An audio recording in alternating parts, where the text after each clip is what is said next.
We're standing on the old shoreline of one of the largest lakes in the United States. We're in the Imperial Valley of California, and as you can see in the background, there it is. It's called the Salton Sea, about 20 feet or so below sea level. Over 100 years ago, this valley was filled with ocean water. There was a breach about 100 miles from here, and it filled the entire valley with ocean water up to the evaporation. So you can see that the lake has gone quite a bit beyond where it used to be. But it's still amazing to stand in front of this huge body of water in the middle of the desert. Temperatures here in the summer easily reach to 110, between 110 and 120 degrees. And yet, we have this enormous lake here. Right here is a nice boat ramp. We're going to go down to the lake and take a closer look.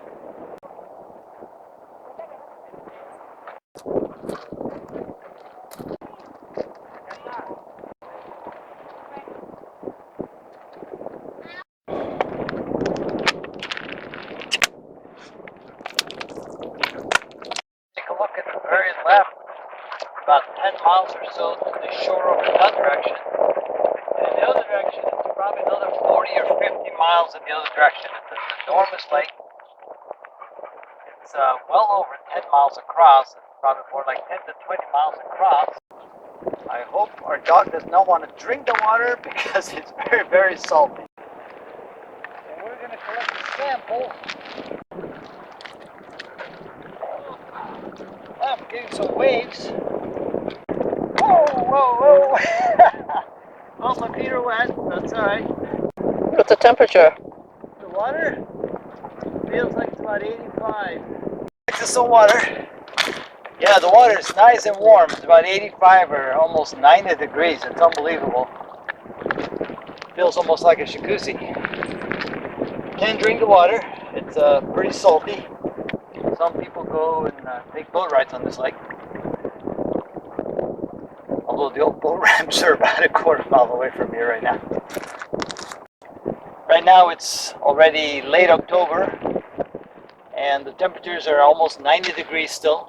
In the summertime, definitely between 40 and 50 degrees Celsius. Our dog is exploring the water, trying to drink a little, and he realized right away that it's not fit for drink. I think it was formed in 1908, so it's been around here for 114 years. So it was a big breach on the south side of there. The ocean broke through and filled this entire lake. Pacific Ocean, yes.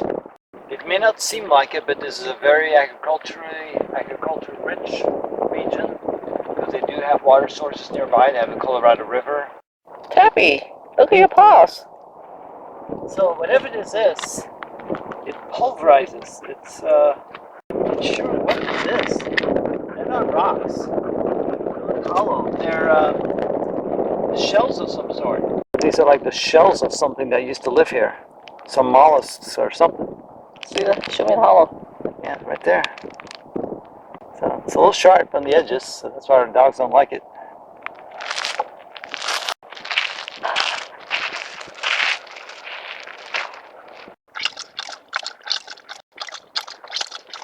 Oops, forgot the dog leashes. Got to go back and get them.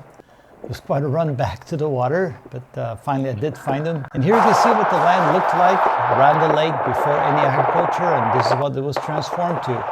As you can see, there's miles and miles and miles of date trees. This is probably the largest growing area of dates in the United States. It's absolutely amazing how they transformed the desert into this. Here's some additional groves of date trees. And besides dates, they also grow oranges. Here's the orange trees. Lots of orange trees everywhere. There's lots of sunshine. It's excellent for agriculture. A lot of labor goes into growing dates. They have to protect them, so they wrap all those dates. This is what a typical date farm looks like. And besides dates, they also grow anchoy. This is the largest growing area in the United States of this particular vegetable. They grow them in greenhouses to protect it from the sun. Quite a change in that area. It's an excellent area to go visit.